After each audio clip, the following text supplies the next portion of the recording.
नमस्कार दोस्तों, आप सभी का स्वागत है मेरे चैनल पैसों का खेल में।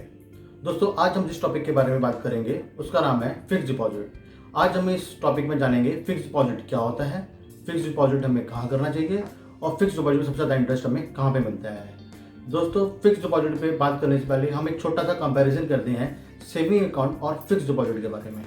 दोस्तों, आप सभी को पता है फिक्स डिपॉजिट क्या होता है, लेकिन फिर भी हम में से ज़्यादातर लोग सारा पैसा अपना सेविंग अकाउंट में डिपॉजिट करके रखते हैं, जिसके ऊपर हमें 3 से 4% इंटरेस्ट मिलता है। और उसी जगह अगर हम ये पैसा अपना फिक्स डिपॉजिट में जमा करेंगे तो हमें 7% से लेकर 8% तक इंटरेस्ट मिलता है।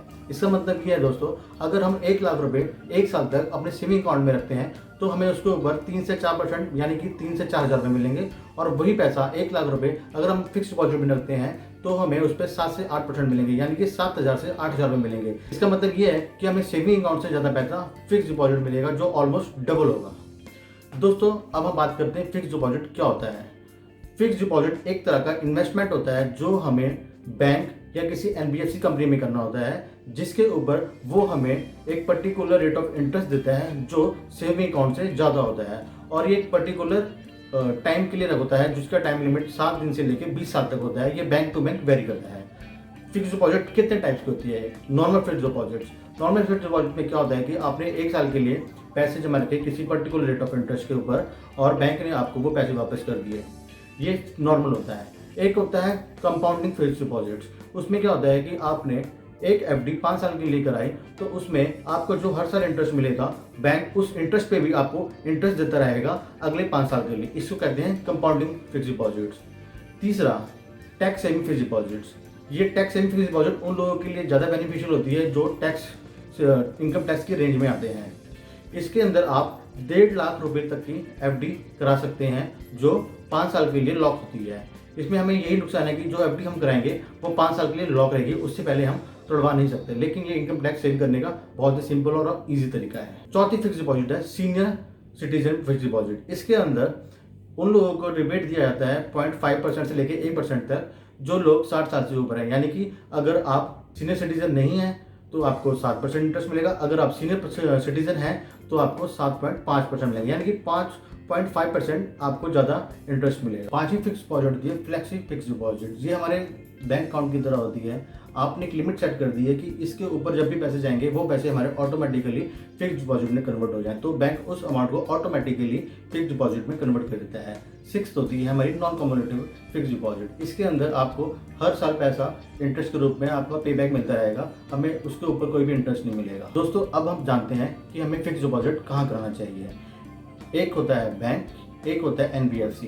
बैंक में 2 कैटेगरीज होती हैं, गवर्नमेंट बैंक और प्राइवेट बैंक। गवर्नमेंट बैंक जैसे कि आप लोगों को पता है एसबीआई, बैंक ऑफ बड़ौदा, और जो प्राइवेट बैंक है जो सबने सुना होगा ICICI bank, HDFC bank, axis bank. और तीसरा होता है जो एनबीएफसी। एनबीएफसी के बारे में बहुत कम लोगों को पता होता है। ये वो संस्थाएं होती हैं जो नॉन बैंकिंग फाइनेंशियल कंपनीज होती हैं, जो बैंकिंग के तौर पे काम नहीं करती हैं, लेकिन ये फिक्स डिपॉजिट करती हैं। तो अब हम बात करते हैं कि हमें सबसे ज़्यादा रेट ऑफ इंटरेस्ट कहाँ पे मिलेगा। इसके लिए हम चलते हैं स्क्रीन रिकॉर्डिंग में। दोस्तों, ये कुछ एग्जांपल्स हैं प्राइवेट बैंक और पीएसयू बैंक। पीएसयू बैंक होते हैं पब्लिक सेक्टर यूनिट बैंक्स। आप देख सकते हैं कि state of bank 5.7% rate of interest देता है जनरल सिटीजन को, जबकि ये सीनियर सिटीजन को 6.5% देता है। इसी तरह ICICI bank, HDFC bank, axis bank, bank of Baroda कुछ ऐसे बैंक हैं जिनके rate of interest general citizen के लिए कम होते हैं और सीनियर सिटीजन के लिए ज़्यादा होते हैं। दोस्तों, ये कुछ एग्जांपल्स हैं एनबीएफसी कंपनीज के जो rate of interest normal PSU bank और प्राइवेट बैंक से ज़्यादा होते हैं। जैसे कि हुडको 7.3% जनरल सिटीजन के लिए रेट ऑफ इंटरेस्ट और सीनियर सिटीजन के लिए 7.55% है। ऐसे ही LIC housing finance, PNB housing finance, ICICI home finance और महिंद्रा फाइनेंस। दोस्तों, अब आप सोच रहे होंगे कि एनबीएफसी कंपनी हमें नॉर्मल बैंक और प्राइवेट बैंक से ज़्यादा इंटरेस्ट क्यों देता है। दोस्तों, यहाँ पे आपको जानना जरूरी है कि एनबीएफसीज क्या होती हैं। एनबीएफसीज होती हैं नॉन बैंकिंग फाइनेंशियल कंपनीज। ये रिजर्व बैंक ऑफ इंडिया के अंडर ही काम करती है, लेकिन इसको सैलरी अकाउंट, सेविंग अकाउंट्स खोलने की परमिशन नहीं होती है। ये सिर्फ लोन दे सकते हैं। जैसे आपने सुना होगा कि हम कोई भी कार या मोटरसाइकिल फाइनेंस कराने जाते हैं तो वहाँ पे Bajaj finance, Mahindra and Mahindra finance, इस तरह की कंपनी ही फाइनेंस करती है। वहाँ पे आपने बहुत कम देखा होगा कि आईसीआईसीआई बैंक या एचडीएफसी बैंक या एक्सिस बैंक कर रहे हो। वो बहुत रेयर केस में होता है। ज़्यादातर आपको Bajaj finance, Mahindra finance, PNB housing finance, LIC housing finance, इस तरह की कंपनीज मिलेगी। ये लोग एफडी पे रेट ऑफ इंटरेस्ट इसलिए ज़्यादा देते हैं क्योंकि इनके पास कोई और सोर्स ऑफ फंडिंग नहीं होती है, इसलिए ये ज़्यादा रेट ऑफ इंटरेस्ट देके ज़्यादा से ज़्यादा एफडी अपनी कंपनीज में करवाते हैं ताकि इनके पास फंडिंग आ सके। दोस्तों एक छोटा सा सजेशन है, बहुत से लोगों को ये मालूम नहीं होता है कि उनको एफडी कहाँ खुलवानी है।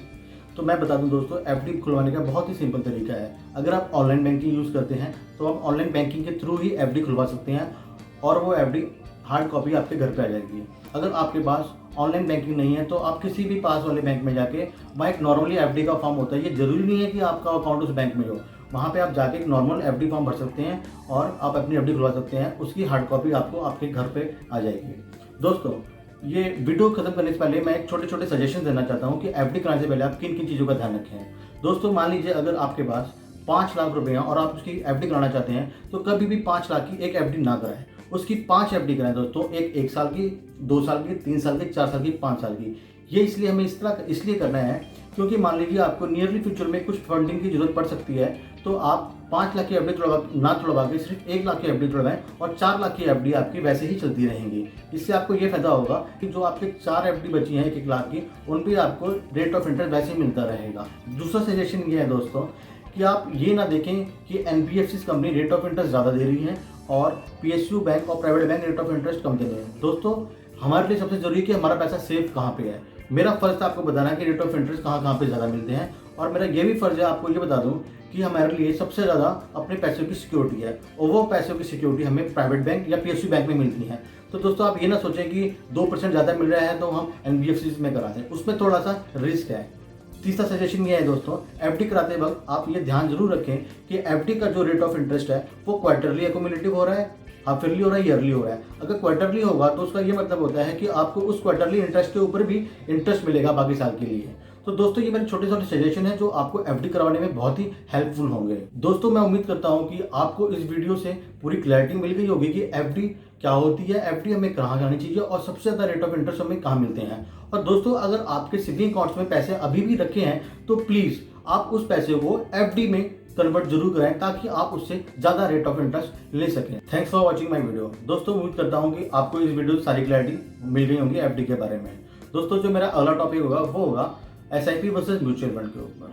दोस्तों इस तरह ही मुझे अपना सपोर्ट और प्यार देते रहें और कृपया मुझे मोटिवेट करने के लिए मेरी वीडियो लाइक और सब्सक्राइब करना भूलें। Thank you. जय हिंद, जय भारत।